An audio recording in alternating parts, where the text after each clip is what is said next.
Hello, my name is Shayne Witko, and I love things. I am definitely very materialistic. I love my things. They make me very happy.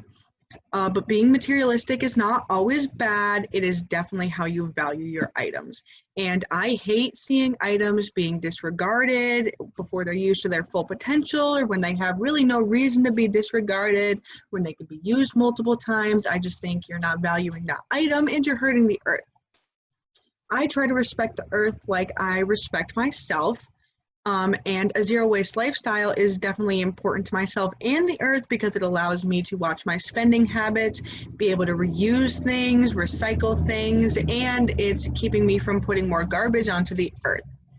A zero waste lifestyle can definitely be seen as minimalistic or even too expensive, but I believe that I have a good grip on keeping a balance between both of those ideas.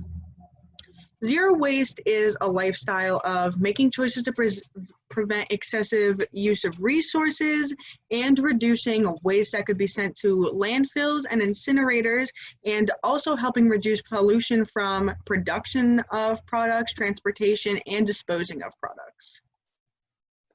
Beginning this lifestyle may seem really intimidating because if you look on things like Pinterest or other websites, it can seem really overwhelming and almost as if you have to throw everything away from your home and just start new. But it's definitely much easier if you just start with a few simple habit changes and shopping habit changes that can help you transition.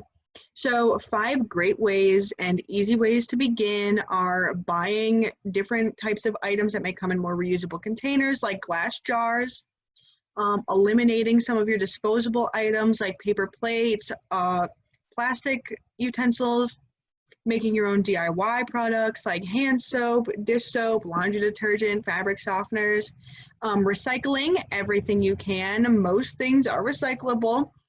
And composting, which some people may see as kind of intimidating, but it is definitely helpful to you and the earth. Beginning to use reusable containers can be as easy as buying more things that come in glass jars like pasta sauce, yogurts, condiments. It is a great way to eliminate plastic waste, as well as a great way for you to get long-lasting reusable storage items. And glass jars can be used for food storage like soups, oats and grains, sugars, coffees. I also like to use them as beginner pots for small plants that may come from seeds.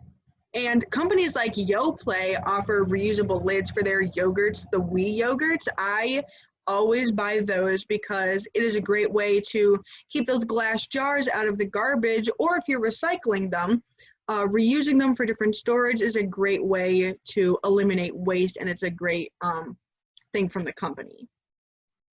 So with eliminating disposable items, a awesome way to start is with getting your own reusable shopping bags.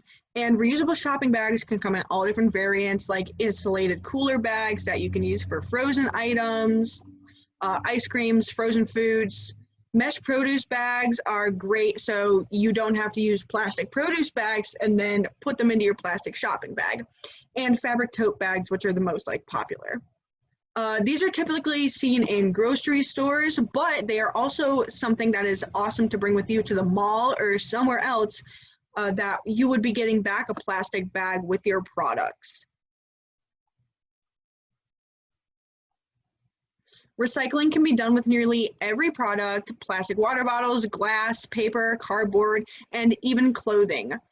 Clothing is something that most people don't really think about recycling, but recycling can mean donating it, sending it into somewhere to have it made into something else like quilts, blankets, and recycling and donating your clothing can lead for inexpensive clothing options, assisting people in need, and obviously avoiding the amount of clothing that do just end up in landfills.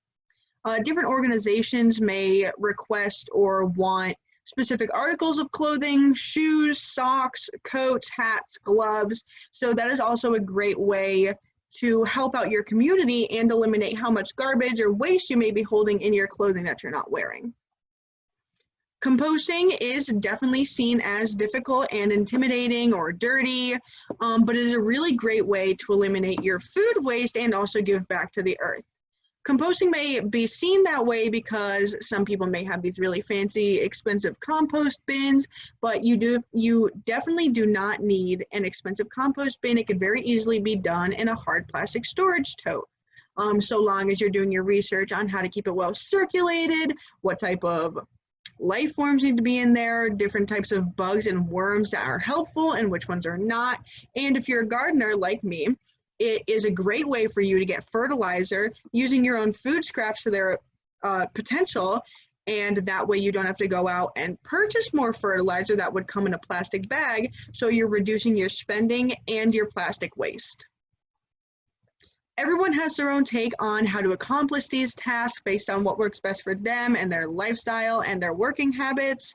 But these simple tips I think can help anybody just by changing their shopping habits a little bit, knowing what you do, knowing what works for you. And I would hope you consider these in making a transition into a zero waste lifestyle that will be better for you and the earth. Thank you. Sources.